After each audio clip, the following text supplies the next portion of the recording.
They said love finds you when you're not looking, but I wasn't looking. I was busy calculating how many cups of garri could stretch for 3 days. Love? Love didn't buy soap or sanitary pads or pay my mother's hospital bills. It started with a dress, a yellow lace dress that shimmered like sunlight on the body of Amaka, the seamstress's daughter, during Sunday Thanksgiving. I wanted that dress, not because I liked the color. It made my skin look like unripe pawpaw, but because it was the kind of dress men noticed. Mama noticed too. She saw the longing in my eyes as we walked back from church. You want to be noticed, she said, eyes half scolding, half tired. Is that what you think will change our story? No, I lied. I just liked the fabric. Truth was, I was tired.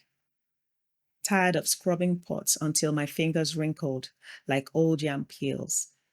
Tired of hearing Mama cough through the night like the world owed her lungs its pound of flesh. Tired of watching other girls get picked like ripe mangoes while I stayed behind, green and invisible.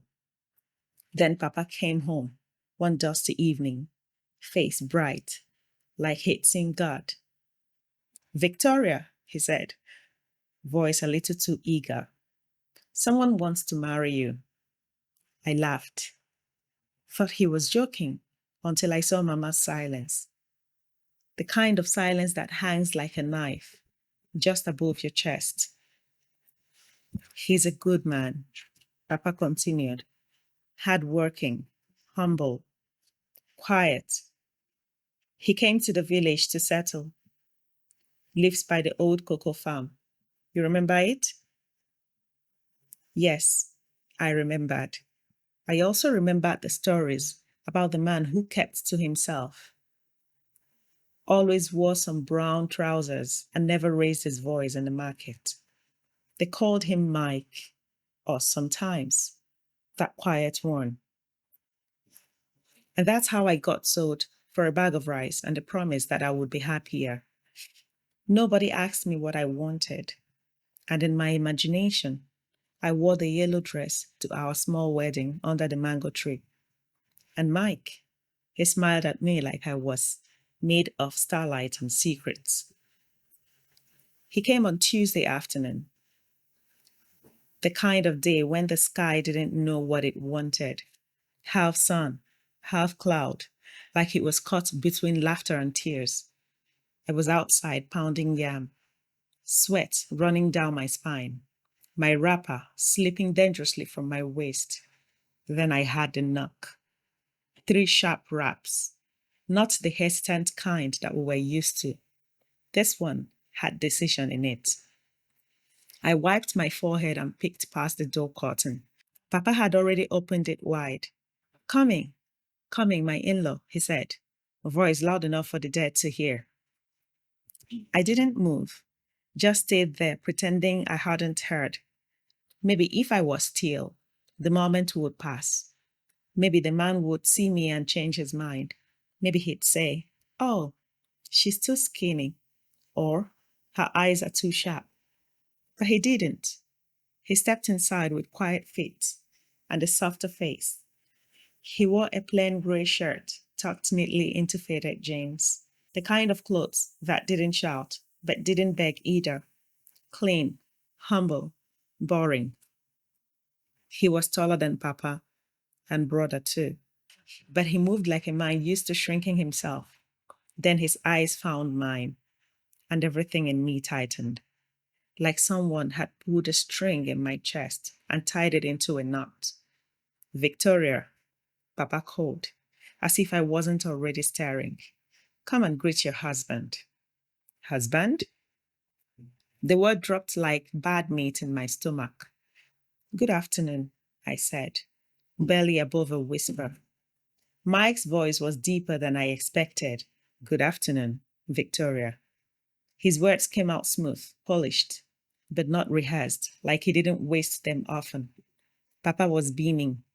She's shy, but she's hardworking. Her mother trained her well. Ask around. No boy has touched her.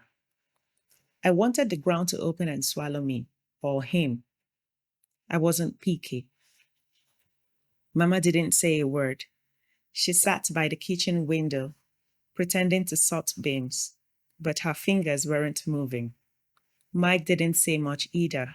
He just nodded, eyes still on me like he was trying to read something written across my face.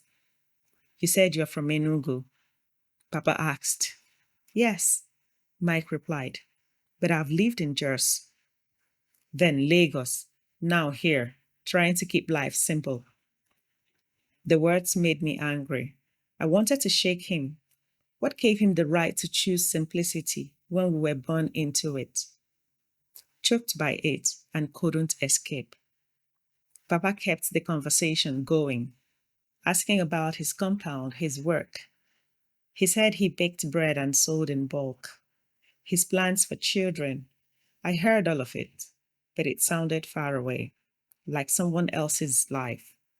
I just stood there, arms crossed, daring him to say something stupid or bold or anything to make me feel like a person and not a dowry package. But he didn't. Instead, when he stood to leave, he turned to me, looked at me square in the face, and said, I'll come back tomorrow. If you have questions, ask them.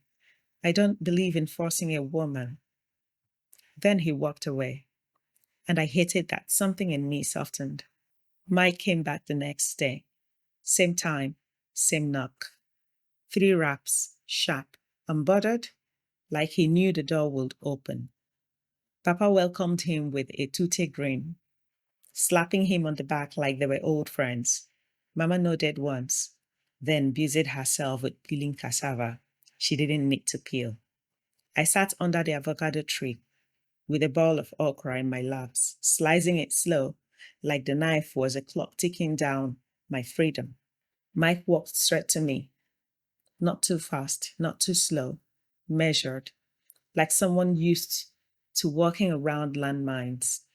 Can I sit? He asked. I didn't answer, just pushed aside a stool with my foot. He sat. The silence between us stretched like cold pap. I waited for him to speak first. If he wanted me, he would have to work for every word. You don't like this arrangement, he said finally. Is it written on my forehead? He smiled. No, it's in your eyes. That annoyed me more. This quiet man, with his quiet voice, acting like he could read me, like he knew anything about what it meant to be a girl with dreams, shelved for survival. I didn't come to trap you, he said. Then don't marry me. He chuckled, but it wasn't mocking, more like he understood something I hadn't said. Your father thinks you'll be safe with me. And what do you think? He looked at me, serious now. I think safety is overrated. That shut me up.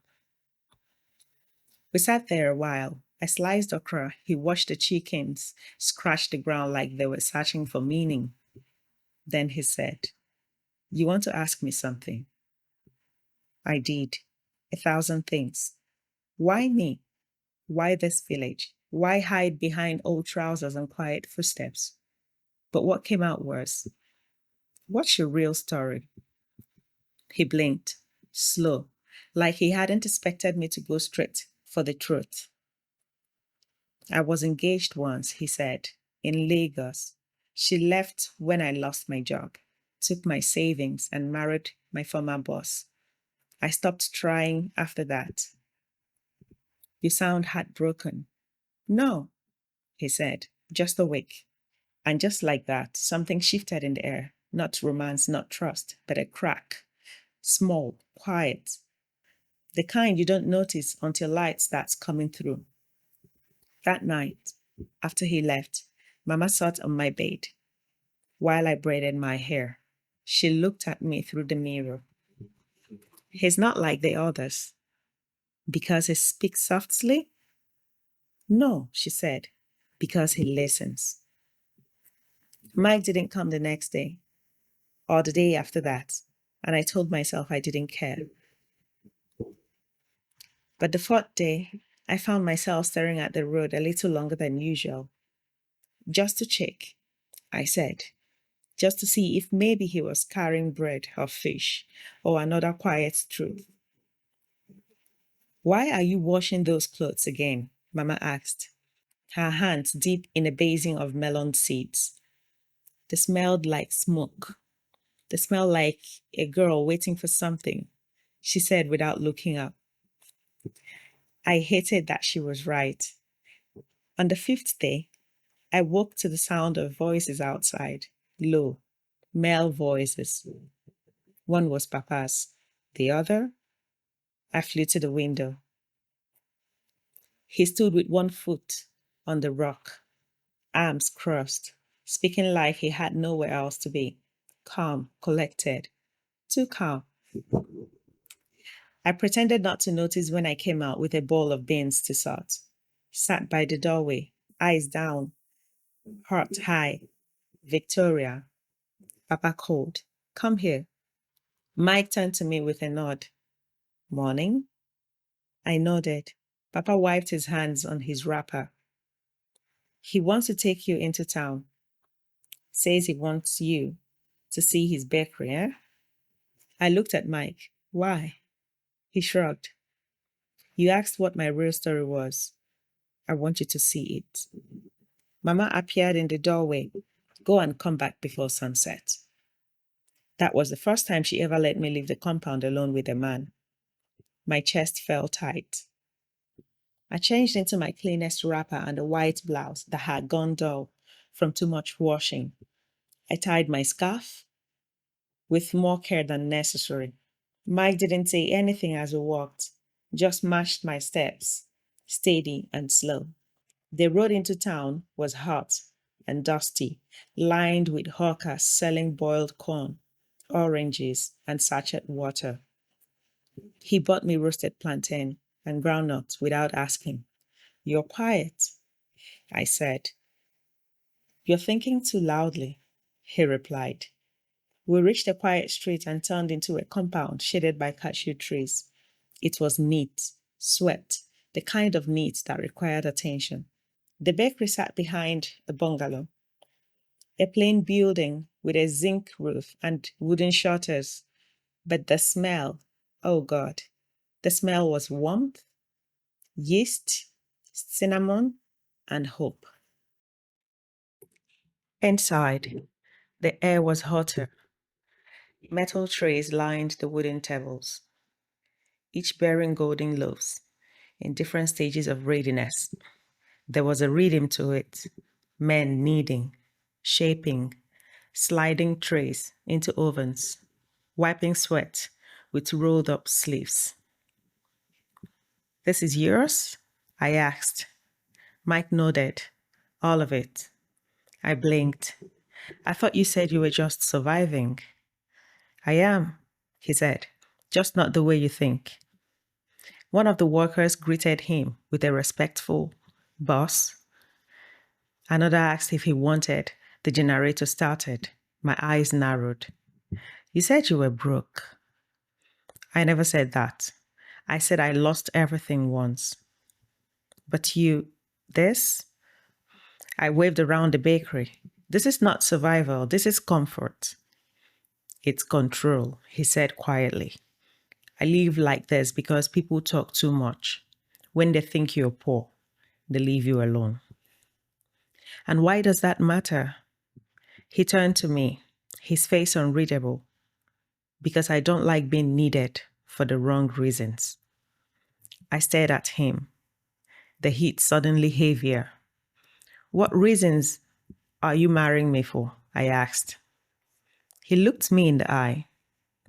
Because you remind me of who I was before I started hiding. The answer hit something raw in me. I sat down on a bench near the window, the sun cutting sharp lines across the floor. I don't want to be saved, I said. I know. I don't even like you. Not really. He gave a small smile. I like that you said that. He brought me a bottle of Fanta from a cooler, and I took it without asking him why. Maybe I was trying to prove a point. Maybe I just wanted to feel what it was like to be handed something cold without begging.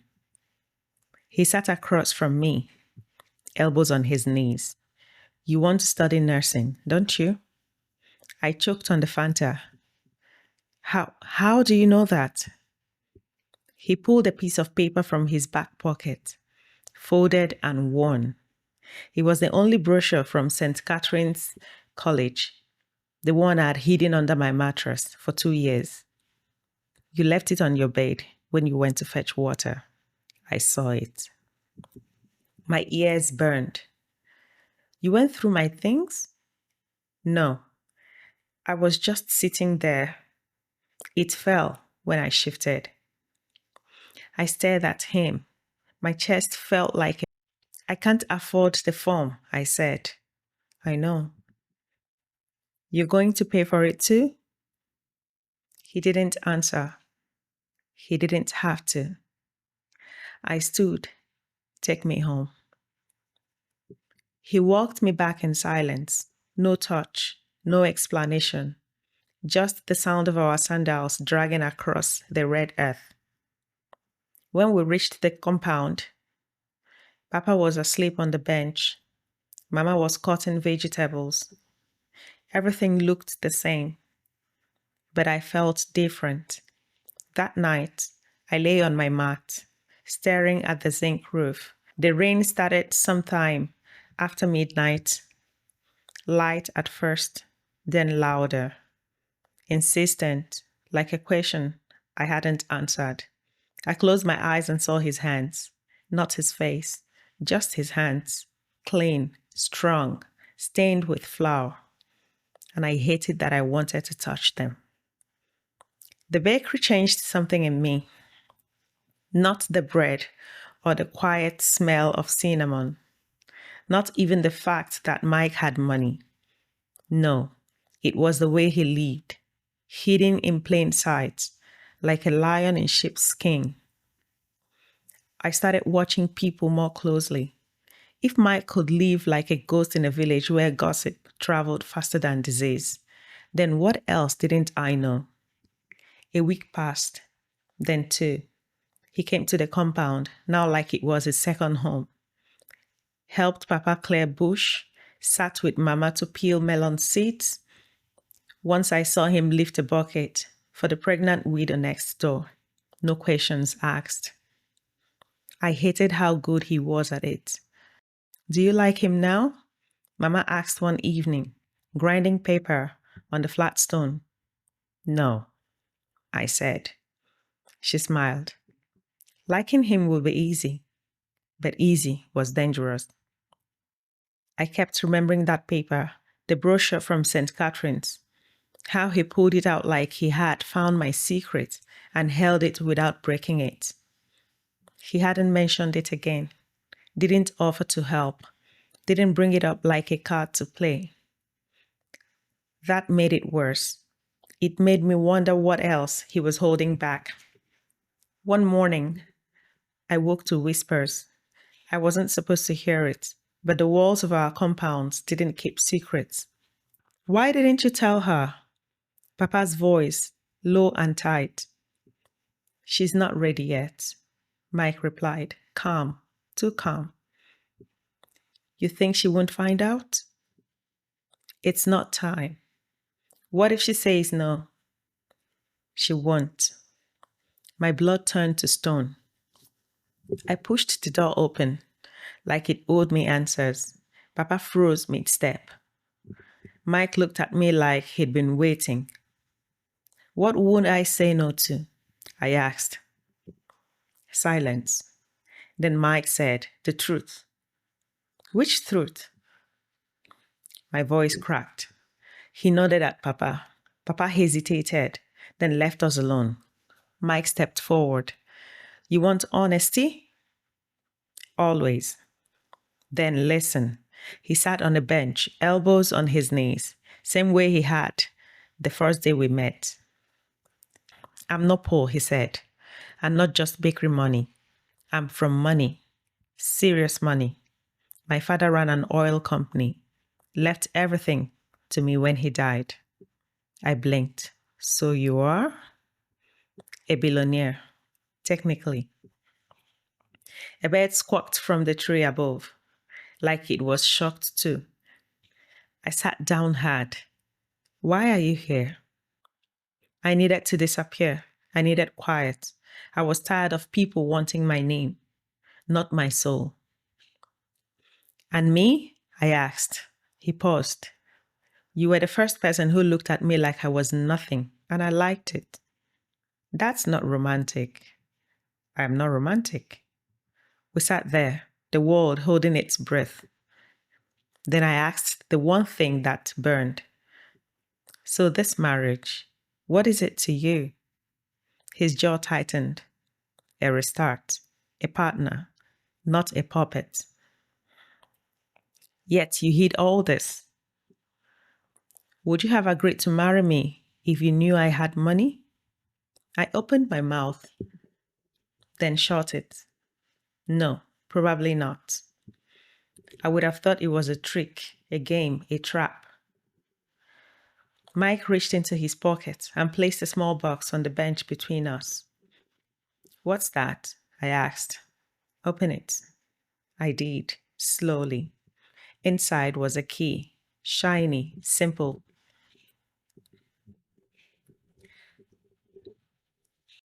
What is this? A house in town. It's yours if you want it. I stared at him. I didn't say I was staying, I said. I didn't say you had to, he replied. The silence came back, heavier now. Later that evening, Mama entered my room holding a worn envelope. From him, she said. Inside was an admission letter, St. Catherine's College of Nursing, with my name on it. Paid. I clutched it like a lifeline. Then I folded it up, put it in my tin box, and said nothing because I didn't know how to say thank you without giving something I wasn't ready to give. I didn't sleep. Not really. I lay there listening to the ticker of a lizard darting across the wall, to the crickets screaming into the darkness, to my heartbeat swinging between want and warning.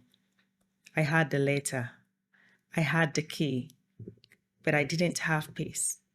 Because now I was no longer just poor Victoria with debt under my nails and nursing dreams folded in a tin box. Now I was the girl a billionaire picked out of obscurity. Now I was the story women whispered about while plaiting their daughters' hair. The whisper came quick. By market day, the village had exploded. Did you hear? He owns lands in Lagos. His cars are in town, hidden. She must have bewitched him. I heard it all as I walked past the yam seller, past the tailor's kiosk, past the group of girls I once called friends. Their eyes followed me like flies on ripe fruits. You think you're better now? Amaka's daughter hissed under her breath. I didn't answer. I didn't know how to fight a battle I never entered. I went home and scrubbed pots until my hands bled.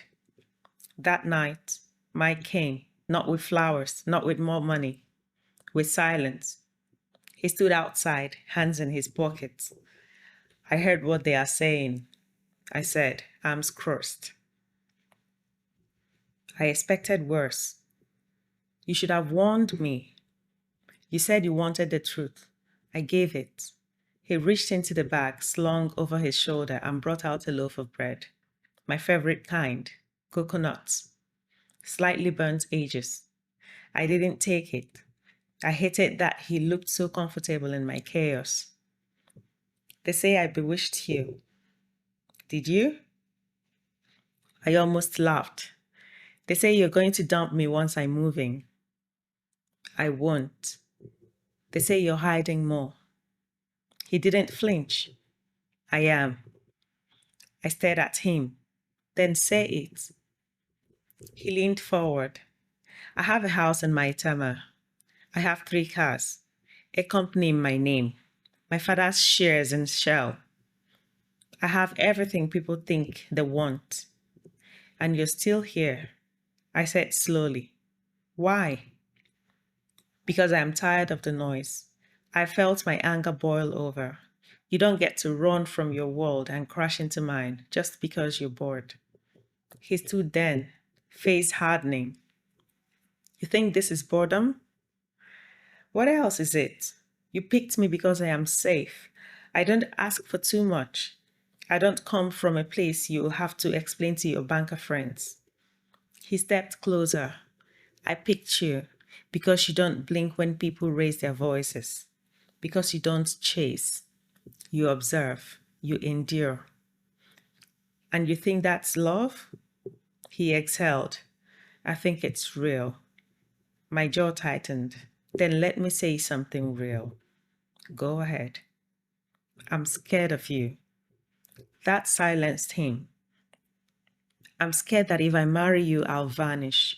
That one day I'll wake up in silk sheets and not recognize the girl who sold mangoes to buy soap. He blinked. I'm not trying to change you. Then why offer me a house? He reached into his pocket, brought out a key and held it out. Please take it. With visible tension between us. Then Mama's voice came from the doorway. Love is not loud, Victoria, but it should never be a secret. We turned. She didn't say anything else, just went back inside. Mike placed the key back in the box. Then he left. And for the first time, I wanted to chase after him. But I didn't. Instead, I picked up the bread, tore off a piece, still warm, still sweet, still mine. The wedding was in 2 weeks. The stitched things in whisper, arrangements, expectations, demands. I floated through the days like smoke, barely seen, barely touched, but underneath the smoke, something warm had started to flicker. A heat I didn't understand, didn't invite. Mike didn't visit for 5 days. I told myself I didn't care. But every evening, my body betrayed me. I was beginning to miss him. I'd sweep the compound in slow circles. Even when the dust had already settled, I'd pause near the front gate longer than I needed to, pretending to adjust my scarf. I listened for his knock in the wind, for his sandals on the gravel, and still no sign of him until the storm came. Not metaphorical, real. Sky black, wind rabid, rain slamming the zinc roof like fists, thunder like broken promises, and then a knock 3 times. I opened the door before Mama could reach it. Mike stood there, soaked, shirt clinging to him like skin, water dripping from his lashes. He looked like something out of a fever dream. Unreal, too much. I hated that my first thought wasn't worry or relief. It was, he came back. I'm sorry, he said. I didn't answer. I had to go to Abuja. Business. Still, I said nothing. I brought you something, he added, reaching into his pocket. Rain still pouring behind him. He handed me a small envelope. Inside was cash. Not plenty, but enough. Enough for Mama's clinic checkup. Enough for shoes, for data, for dignity. What is this? I asked. Throat tight. Your own money, he said. Before the marriage, I want you to have something that's yours. His voice was steady, but something tugged at the corner of his mouth, like he wasn't sure I'd take it. And it hit me. In that small, ridiculous moment, how much I'd missed the sound of his voice, the way he looked at me without blinking, the way he didn't ask me to smile. And just like that, something cracked open. Not trust, not love, but the space between. Come inside, Mama said from behind. He stepped in. The smell of wet earth and bread filled the room. Papa came out, nodding, saying things about blessings and destiny. I wasn't listening. I kept staring at the envelope, not because of the money, but because he had thought about me, even when he was away. It made something in my chest twist. That night, he didn't stay long, but when he left, I watched the rain swallow him, and I realized I wasn't afraid of marrying him. I wasn't afraid of marrying someone who saw me. Because he saw me, then I couldn't hide. And somewhere in the space, I called fear. There was also something else growing, something soft, something dangerous and tender at the same time. The next morning, Mama handed me a parcel. From Mike, she said. Inside, a dress, not yellow, sky blue, soft cotton, no lace, no glitter, just clean lines and calm beauty. The kind of dress you wear when you're choosing, not being chosen. And the note, you said you didn't want to vanish. This is for the girl who still knows her own name. I stared at it for long. My fingers brushed the fabric like it might whisper something back. And I realized I'd imagined him choosing it. I imagined him running his hand across the fabric, wondering if I'd like the feel of it on my skin. I hated how real that thought felt. Then I folded the dress carefully, like a prayer. That day, I walked to the market, held my head high. No scarf to hide my face, no fear in my step. And when Amaka's daughter smirked and said, "The poor girl is growing wings," I looked her in the eye. Not wings, I said, teeth. But even as I walked away, dress tucked under my arm, I felt it, the dull ache of missing someone who never demanded to be missed. I don't remember when I started waiting for him, not just waiting for his footsteps or his knock, but for the way the air changed when he was near me, quieter, like the world had stopped moving just to listen. He never tried to impress me. No loud jokes, no grand promises. He didn't talk like he was performing. He just showed up. If I was washing, he carried the basin. If I was cooking, he sat nearby, not saying much, just peeling or fanning the fire. The silence between us filled with something soft and nameless. One afternoon, he brought a cracked wooden chair and fixed it under the mango tree. He said I deserved a proper place to sit.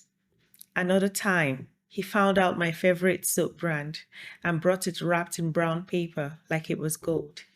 He never handed these things directly, just left them near the door, quiet offerings. And I never thanked him, not out of pride, but because I didn't know how to say, "You see me," in ways that makes me feel both real and terrified. We started speaking less in full sentences. Our eyes did most of the work. One day, I caught him staring at my hands as I sliced okra. I looked up. "What?" I asked. "Nothing," he said. "They are just steady." I didn't understand until later. He was the kind of man who watched the way a woman moved, not to judge, but to learn. And maybe I had started watching him too. The way he ran a thumb along his jaw when he was thinking. I never said it out loud, but I missed him when he didn't come, when his visits became shorter, when business took him to town. I told myself it didn't matter.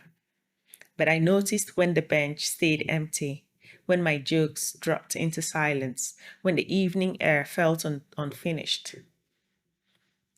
It crept in slowly. Whatever it was, it didn't feel like falling, more like floating, quiet and terrifying, like drifting towards something you didn't ask for, but suddenly couldn't imagine turning from. We were under the mango tree again. It was late.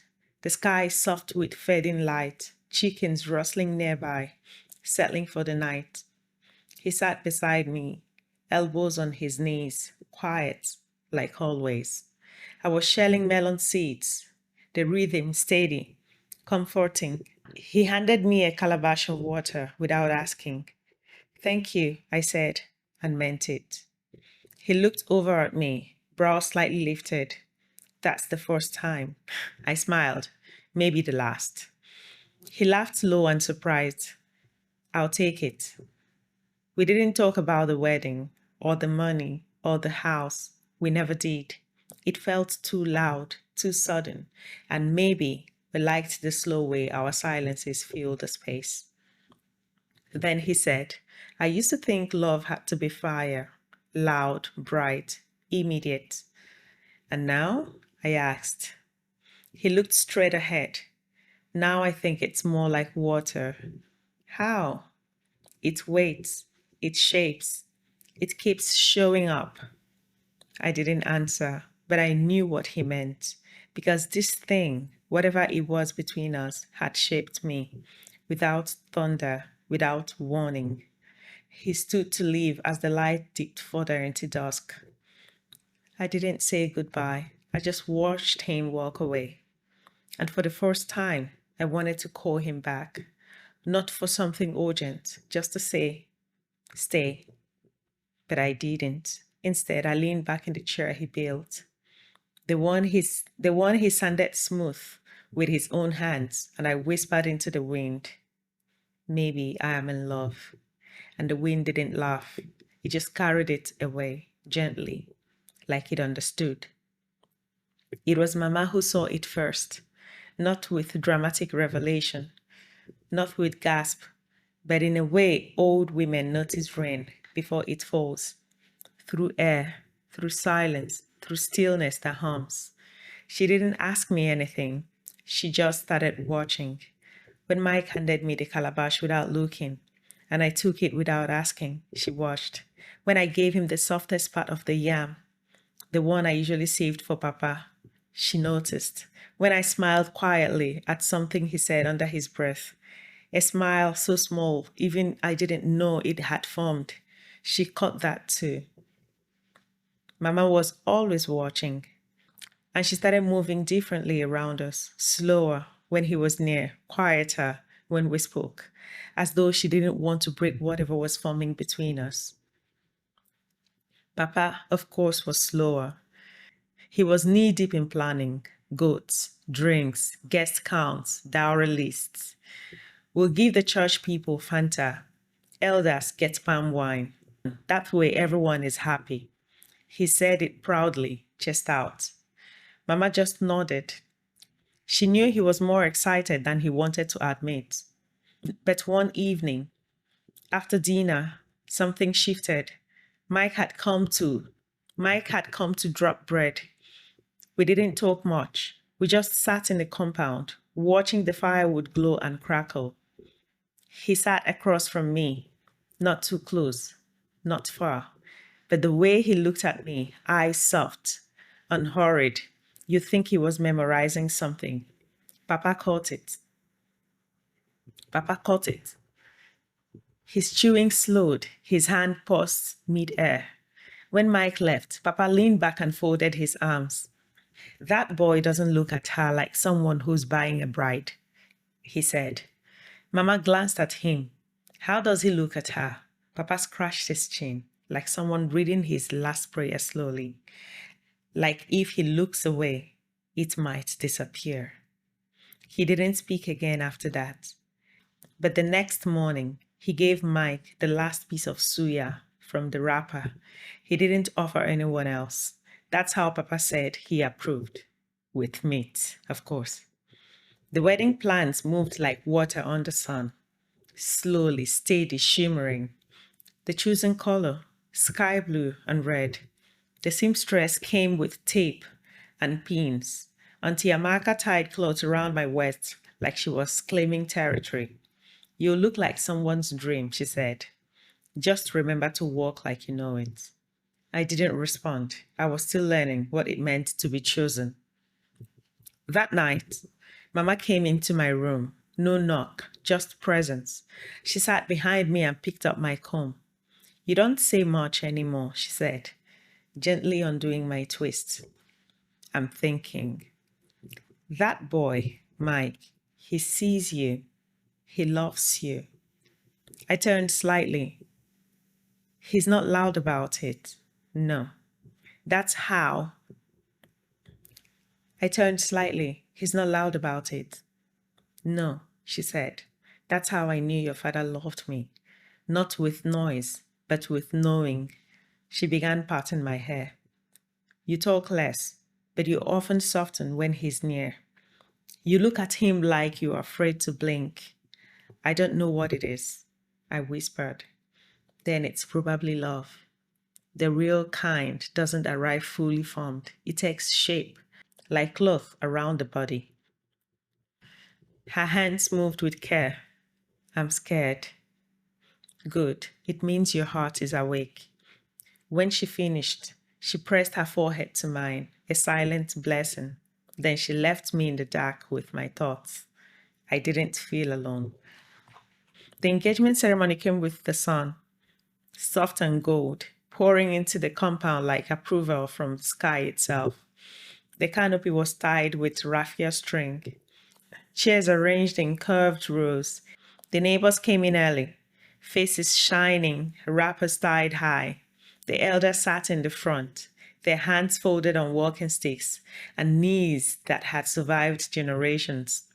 A plate of kola nut was passed from lap to lap. Beside it, a bottle of palm wine, warm under the sun. I wore my sky blue wrapper and blouse. The blouse fit cleanly, the wrapper tied with trembling finger. Mama had wrapped my hair tie herself, said it should look like a crown, but not too proud. Mike arrived with his uncle and a few men from his town. He wore a pale blue kaftan, the embroidery modest, his face calm. When he greeted my father, he bowed deeply. You carry your name well, Papa said to him. And I hope to carry hers with even more care, Mike replied. That was the first time Papa smiled in public. The rites began. Papa read the list slowly, with dignity. Mike's uncle nodded and opened the black envelope. Inside, Naira note, crisp, folded, and exact. Nothing missing. When the moment came for Mike to speak, he stood. I have no performance, he said, voice low but strong. No poetry, just truth. If she will have me, I'll choose her every day. Not because I must, but because I want to. Not loudly, but fully. He looked only at me, and something in my chest bent, not broke, just bent like a tree leaning towards rain. The elder turned to me. And you, Victoria, what do you say? The whole compound hushed. Even the birds paused. I stood slowly, fingers tight around the wrapper at my waist. I didn't raise my voice. I just spoke like I was speaking only to him. You didn't chase me with words. You sat beside me with silence. You never asked me to become something else, only to remain. I paused, heart thudding like thunder wrapped in cotton. I didn't know I was falling, but I am here now and I will stay. Not because I owed him, not because I feared loneliness, but because I wanted to be seen. And he had seen me in pieces, then whole. In silence, then light. When I finished, Mama exhaled. Papa cleared his throat. Mike blinked hard, and then applause. But it was the kind that comes when people know they've witnessed something honest. Later that night, long after the guests had gone and the wrappers had been folded, I sat on the bench where Mike and I first spoke. Mama came out again. She didn't sit this time, just stood. You spoke well. I didn't plan to. The best things aren't planned, they grow. Then she touched my shoulder and walked away. I stayed under the moonlight, thinking about the boy who used to drop off bread and say nothing, who once fixed a broken chair and never asked me to sit, and how somewhere along the way, in all the quiet, in all the not saying, Something had bloomed, something small, something sacred, and I realized maybe love doesn't begin with fire. Maybe it begins with a bench, a glance, a shared piece of roasted plantain, and a silence that knows your name.